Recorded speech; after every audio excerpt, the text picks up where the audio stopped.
at? Where are the games? Where are the games? It's dry. Where are the games? I kind of keep waiting for them to do their thing. I don't see anything. These are easily the most pointless upgrades I've ever experienced. What is the point of buying a console if you can just make a PC? If you're gonna have everything on PC, why not just buy a PC and then console? Where are the games? Where are the deadlines? Where are the projects? Where are the teases? Like, it feels weird that it's like, Why buy consoles? Now comes the fun part. We get to see how the development community takes advantage of that feature set. Alright guys, this is another video of Generation N, and I want to talk about, I've talked about a little bit of Microsoft stuff, PlayStation problems, mostly Nintendo, but I want to talk about this situation that's going on right now so people can understand this. The situation is we're talking about Generation N.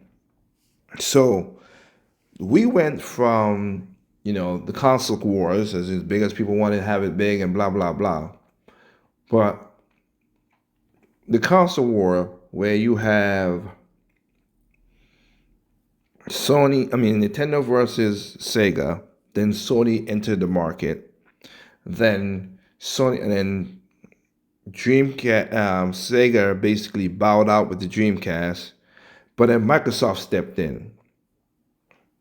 So let me see, Sega went from generation, was in the NES, the Super NES, the Saturn, and then the Dreamcast. I would say about 4 to 5 generations, because remember you had the Sega X32 as well. And then a weird big, and then you had the Nomad, all kind of different stuff in there. But I'm not knocking Sega. Thank you for their doing and pushing Nintendo to keep the competition going with the gaming.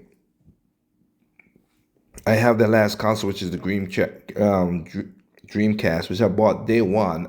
Well, not day one, but I bought it in 2000 and in 2001, and enjoyed great games, including the fighting games. That's why I can't wait to get that new fighting collection, because that has most of the games, and the ones that I'm missing is going to be on the collection. So that part I like.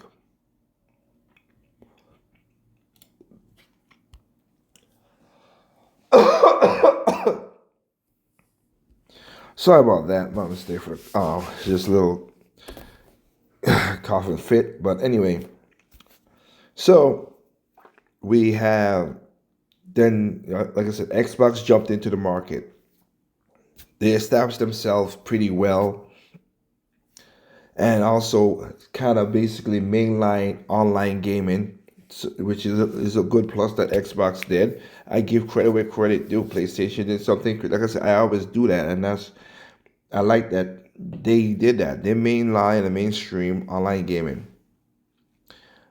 Xbox was alright to me. Was a really, coming from the Dreamcast and GameCube and seeing that big monstrosity, I was like, nah, I don't need it. And I was not into a lot of the shooter games. That it took until a Wii for me to get into a lot of the shooter games situation. I did like Virtual Cop and stuff like that. I was on the Dreamcast, but that was just that.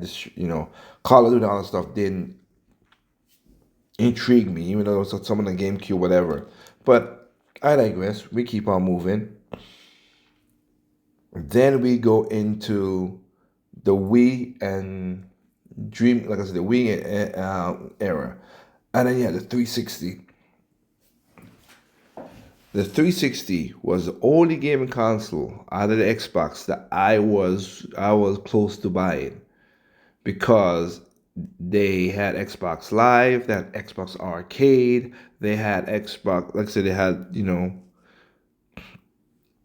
they had a lot of exclusive that was just knocking it out of the park, and I'm like, oh wow, Halo's getting there now, Gears is doing it. You have, Forza, I do like a good racing game. You had that, but and then you had all types of other games that was coming there. Hell, Tales of Vesperia was the one that made me say I want, and of course Dragon, which was on the Last Dragon. the anime style gate. I think that's what it's called. But anyway, I was like, I might get a 360 because these are some really good stuff. But then when I saw here the Red Ring of Death, I was like, ooh, I don't know. I don't know about that. Red Ring of Death. I don't know, huh? And I never bought one. And from then on, my interest in the Xbox has dwindled because not only that has happened, and then after Don Matrick said what he said, and people was angry with Don Matrick, Phil Spencer came in and he became a fraud and a fraud and a fraud because I don't because at first I gave him credit, but man, just to see what he's doing now is just like whatever. I'm like, okay, what y'all doing? Y'all not doing exclusives. You're not doing exclusives and stuff. I mean, Hat in Time and all that stuff, and Lucky Tales was like okay, but they stopped doing that, and more now they're just giving stuff away. It's just like okay. Now, before we go into this, I want to also touch on Google Stadia. And this is why I say the gaming industry is not an easy game, and it's not for the faint of heart. A lot of people think so, and a lot of these gamers think, oh, it's easy to do this, to do this. No, it's not. I did a video called Dear Gamers on my channel a long time ago when gamers were just being straight up a-holes to developers. Not all developers need this. Not all publishers need, their gripes. Again, nothing's perfect out there. But for when they're attacking and saying all kind of nonsense, it's like, that's why I did that video. But Google, now Microsoft has a lot of money. Google has a lot of money, and Google tried Stadia. Now, would Stadia ever return? Maybe in the future, but they gave it a good old try, and it was a flop and a half. They lost billions of dollars on that venture, and Stadia has forever been footnoted now. Again, it can come back and be something whatever. Microsoft seeing that now again, I don't know if Phil Spencer thought of this, and if he is, good. If not, but I know, and I've reported on it for years of how many times Nadal and all the executives of Microsoft wanted to sell off the Xbox division because it's not doing the way they wanted. A lot of people say, "Oh, well, Xbox makes a lot of money for." No, they don't. Compared to everything they're doing, they don't. And sometimes they put them in the red. The only reason that helped them in their software was they're selling the software that could be played on their Microsoft. And that's why they were like, hey, let's just make a gaming division only. So, again, long story short, Microsoft is taking hints from Google Stadia to do Google Stadia and also filling up what they were saying a long time ago. I've done this video back in 2014 where Microsoft said they wanted to just have games so they could have it on their they could add it to their Windows. That's why Windows games, that's what they had for a while. But take the Xbox brand and put it on the Windows on a Windows umbrella, and just have it like, hey, you have Windows, you have a gaming studio with a gaming player within Windows for your Windows 11, 12, what's gonna come up now, 12. Technically speaking, Microsoft fix 11, but anyway, in that situation, now you have like I said, they're gonna do the Xbox Pass and stuff. Are they making profits? Yes. As much as if they was exclusive and they have a console? No, they're not. And people getting that messed up. No, they're not. Okay? But they want to branch out and put games on all consoles and stuff like that. It will supplement and help build up that reputation. And if they could make games run good on the PlayStation and the Switch too, as it will be, and make it run good, props to them. I'm not gonna knock it. A lot of people like Game Pass, and good for y'all who don't like Game Pass. I don't want Game Pass because I'm old school. I like to own my product. I don't want somebody to just say it's delisted and it's not there no more. It's just that. That's me. But I just gave you I want to give you a whole understanding why we get into this video by talking about Xbox is coming out of the console. And again, they lost. But they might win by doing something else and they do a better job than Google did. and relate themselves that Sega did. Let's check into that. Believe it or not, the console war is over, which may surprise some to know that it's still going. No, it isn't because Microsoft has finally shut down and ceded victory to the mighty Sony or vice versa. The House of PlayStation has swapped places with Nintendo a few times to have the highest selling console of a particular month, sure. Xbox hardware sales continue to fall, a fact that Microsoft is not concealing. Yet none of these companies have ceased their efforts, be it in console manufacturing, first-party game development, or exclusive benefits. So what's going on exactly? Well, Forza Horizon 5, Playground Games' exceptional open-world racer, is finally coming to PS5 this spring. Suddenly, rumors have emerged of various Microsoft titles making the jump, like the upcoming Fable, Halo the Master Chief Collection, Starfield, and even the long-rumored yet unannounced Gears of War Trilogy Collection. Several of these are also allegedly coming to the Nintendo Switch 2. Even something as simple as a job listing for the Initiative's Perfect Dark stating multi-platform optimization could very well mean a release on non-Xbox consoles. Now I'm a fan of Perfect Dark, the original Perfect Dark game, and yeah, we'll see. The proverbial floodgates are open. Chaos and pandemonium, etc.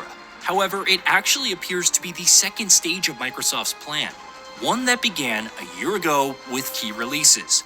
Those were Hi-Fi Rush and Sea of Thieves. At the time, rumors circulated Well, that about all worked out kinds of perfectly. properties, Hellblade 2, Indiana Jones and the Great Circle, etc. But Microsoft announced that it would only be these titles, testing the waters and whatnot.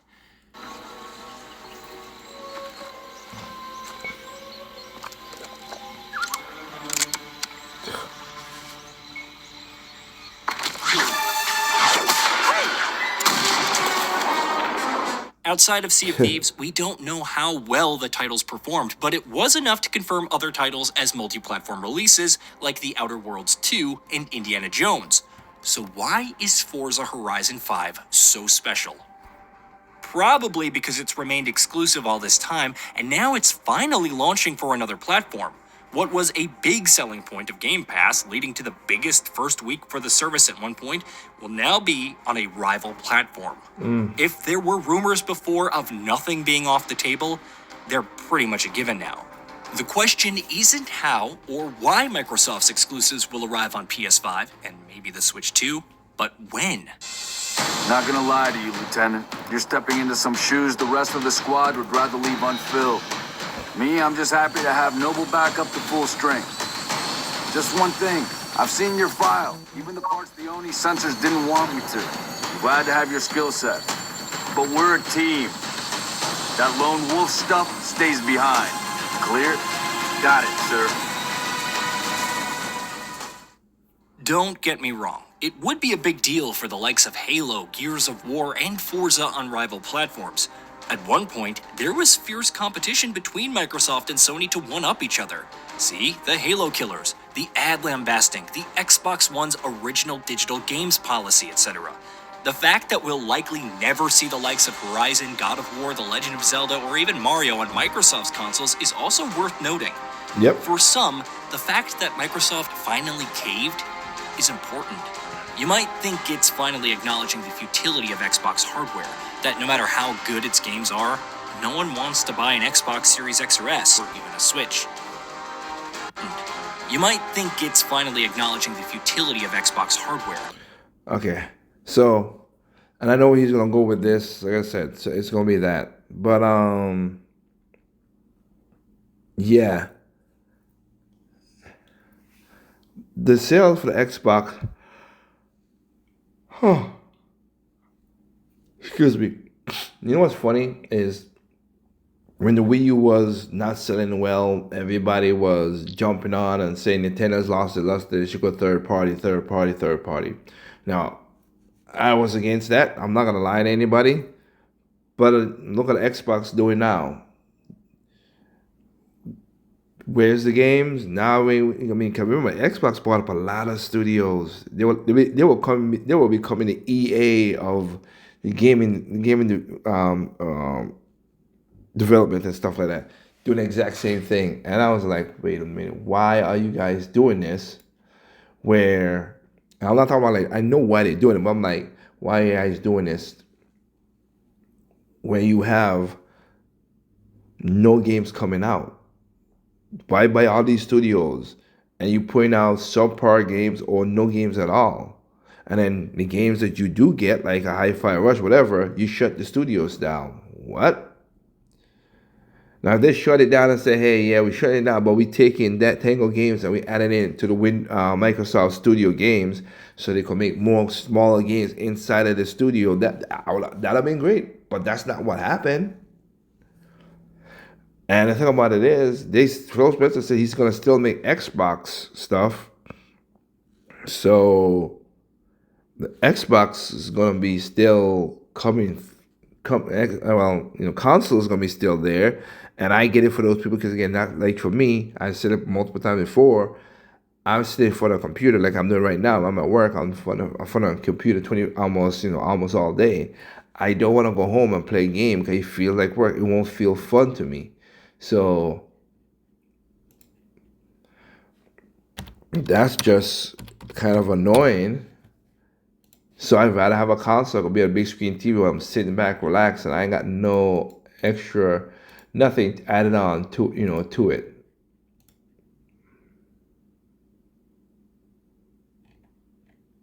So what is going on? That no matter how good its games are, no one wants to buy an Xbox Series X or S when they could get a PS5 or even a Switch. And yet, that sentiment also goes against what the company is actually saying or doing. Hardware sales are down, but Microsoft Gaming CEO Phil Spencer has already said that the company will continue to make Xbox consoles See what in the I mean? future. It's still pouring resources into Game Pass, a service exclusive to Xbox consoles and PC, but it's also been branching out into other platforms for a while now. Cloud gaming continues to perform well, and it's even available on LG Smart TVs, which isn't surprising since Amazon Fire TV devices and Samsung 2020 and preceding smart TVs have been supported. Believe it or not, you can even play titles on the Meta Quest 2 and 3 and Pro from December of 2023. Okay.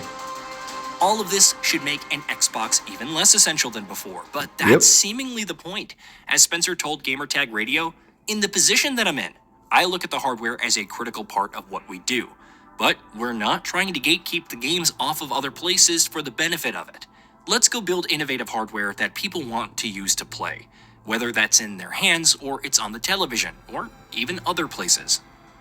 It's seemingly working as a strategy. Outside of Xbox Cloud Gaming, even PC Game Pass subscriptions have gone up by 30% in the second quarter of 2025. You could lay the success of The Division on Call of Duty Black Ops 6, resulting in Microsoft becoming the biggest publisher of December, but Indiana Jones is no slouch either, garnering over 4 million players. And even if you could point to Game Pass as the reason for...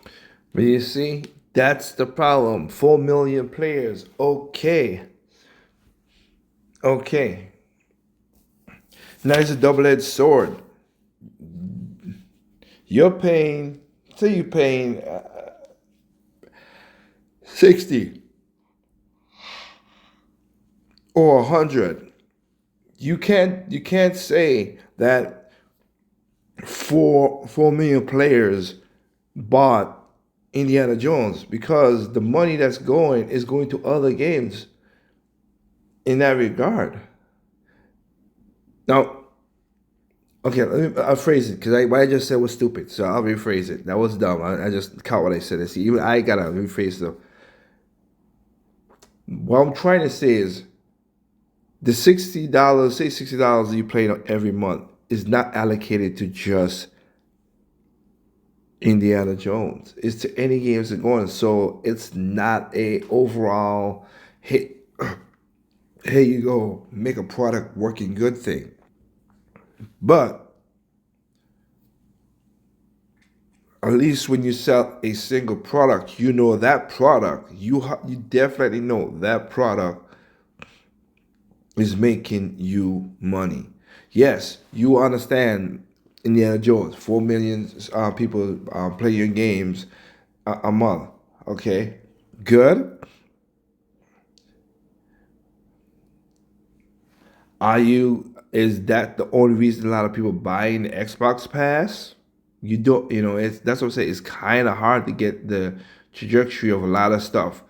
And then when that happens, you know what's going to happen too? Netflix has done this and everything. You're going to start delisting a lot of stuff that doesn't do nothing, that maybe 1 million people had loved before. Like say they like Hi-Fi Rush, but it's not as much as the 4 million as Indiana Jones. You're like, oh man, oh man, they delisted Hi-Fi Rush, and I don't have no physical version of that game. I can't play that game no more. Yet I'm telling you, the future that these people talk about ain't gonna be all great. I'm not saying Xbox is the right Xbox off. I'm just saying it's kind of weird, the new territory we're going into. And I know a lot of people love convenience over practicality. Both titles succeeding? That's likely what the company wants. Microsoft's resulting position is thus very interesting. This isn't like Sega back when it reeled from the disastrous performance of the Saturn and Dreamcast, going multi-platform simply because it had to survive. Instead, the Xbox brand is going beyond the original hardware, without the console necessarily being abandoned, while it accrues more revenue from competing platforms and sustains arguably the best game catalog service currently available. Service-wise, There's yeah. plenty that could still go wrong, of course. Maybe Microsoft higher-ups will decide that the console business isn't worth the loss and decide to exit.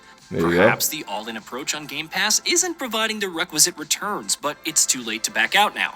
Even as it changes gears, literally and figuratively, there have still been layoffs across various departments.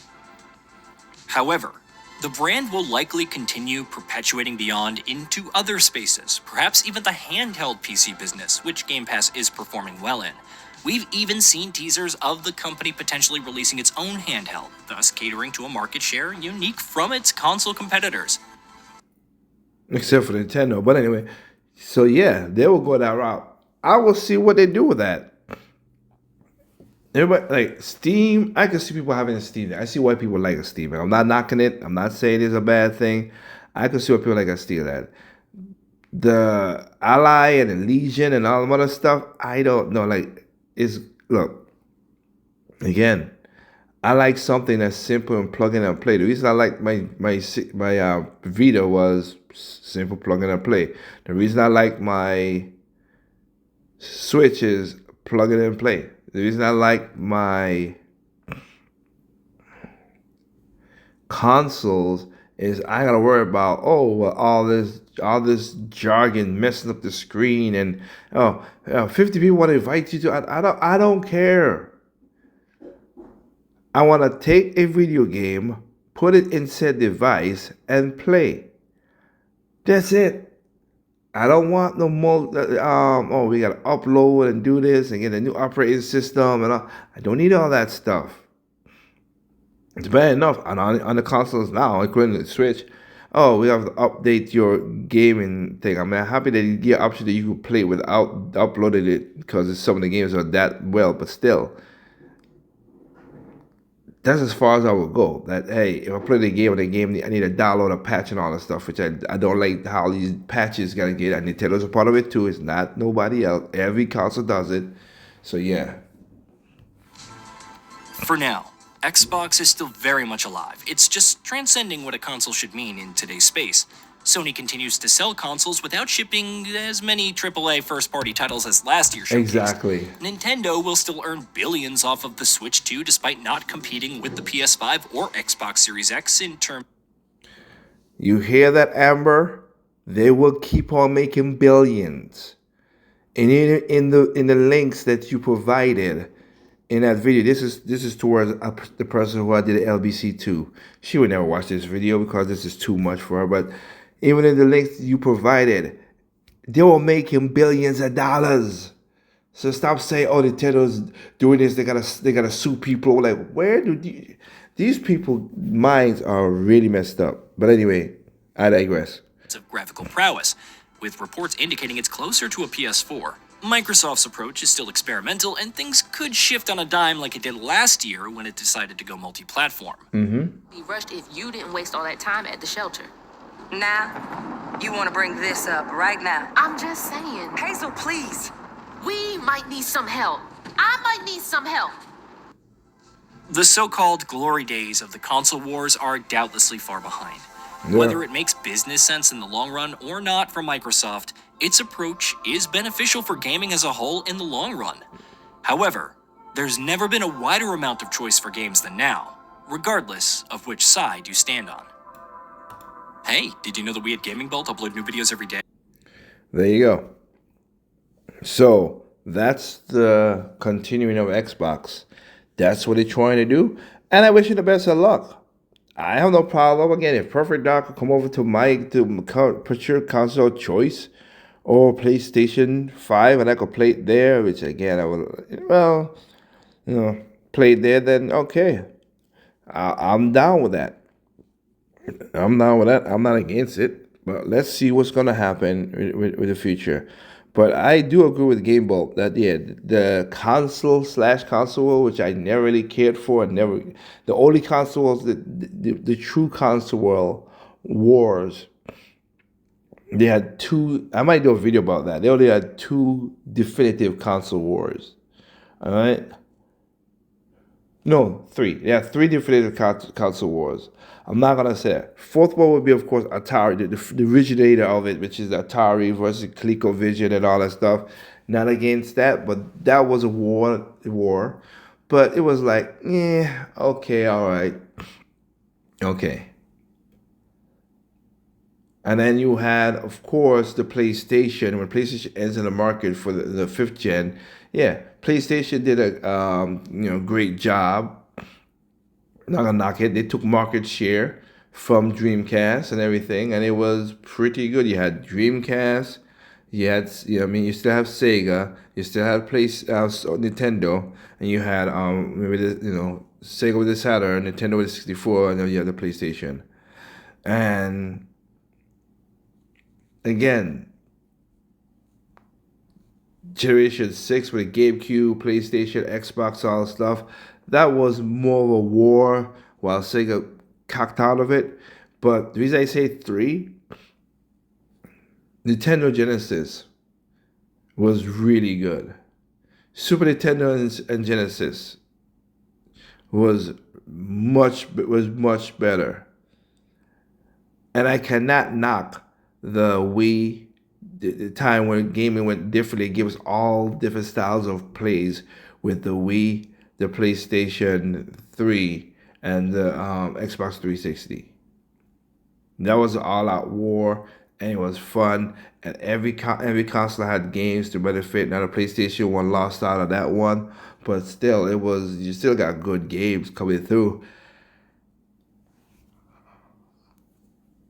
I will think the PlayStation 3 play PlayStation 2 games. I could be wrong because again, I'm not researching this right now and then I'm at work. But if they did that, that's good. If not, then that was a lost effort in that regard. But yeah, but those are the wars.